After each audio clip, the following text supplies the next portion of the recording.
বাতাসটা দারুণ, সাধারণ সুন্দর হয়ে যত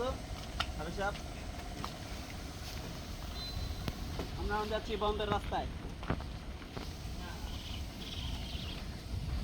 ইয়াসিন, পদ্মা সেতু পার হচ্ছে নাকি? এটা একদম বিখ্যাত চিতার সাথে ইন্টারন্যাশনাল পদ্মা সেতুর চেয়েও আধুনিক। দেখতে পাচ্ছেন বিশাল চওড়া একটা হুন্ডা সহজে পার করতে পারবে। আসেন আপনারা আরো দেখেন।